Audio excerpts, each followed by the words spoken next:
Murshidabad is a historical city in West Bengal where various historical sites are scattered throughout the district. When we hear the name Murshidabad, the first things that come to mind are the Battle of Plassey, Nawab Siraj Uddaula, the conspirator Mir Jafar, Jagat Setha, Ghasi Begum, and the last Nawab of Bengal, Mir Qasim. In the 18th century, Murshidabad was a prosperous city. It was the capital of the Bengal Subah of the Mughal Empire for 70 years, covering what is now modern-day Bangladesh, as well as parts of West Bengal, Bihar, and Odisha. It was the home of the hereditary Nawabs of Bengal and the treasury, revenue office, and judiciary of the state. During that time, Bengal was the wealthiest Mughal province. We all know that the earlier name of Murshidabad was Muksusabad or Muksudabad. Before that, it was known as Sayyidabad.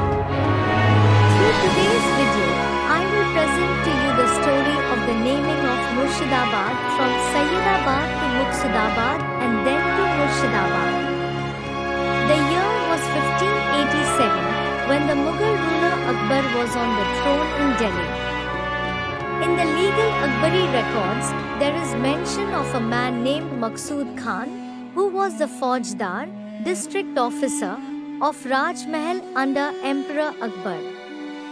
His brother Syed Khan served as the Subedar, Ghana, of Bengal under Akbar, and the name Sayyidabad was retained for Murshidabad from Syed Khan.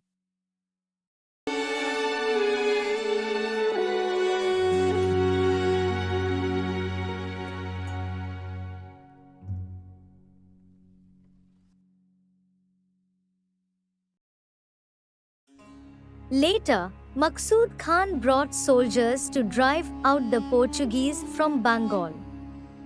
By the end of the 16th century, Maqsood Khan was responsible for Bengal and Bihar. During that time, he built a leisure house and surrounded it with shops. Subsequently, this place came to be known as Muksusabad or Maksudabad after him. In 1690, Murshid Quli Khan was different from other Islamic rulers. According to Sir Jadunath Sarkar, Murshid Quli Khan was originally a Hindu with the name Surya Narayan Mishra. He was born in a poor Brahman family around 1640 in the Deccan Plateau. Murshid Quli Khan was purchased as a slave by a high-ranking Mughal official in Iran named Haji Shafi Isfahani. Later, a Persian merchant from Isfahan converted him to Islam and changed his name to Muhammad Hadi. Shafi Isfahani worked under Devani Haji Abdullah Qureshi of the Vidarbh province. He later came under the reign of Emperor Aurangzeb of the Vidarbh province. After the death of Shafi, Murshid Quli Khan worked under the Dewan of Vidarbh, during which he caught the attention of then Emperor Aurangzeb. In 1700, the Emperor Aurangzeb converted him to Islam under the new name Kotlab Khan and appointed him as the Governor of Bengal. Later, as Murshid Quli Khan felt insecure in Dhaka, he moved his Devani office from Muksudabad.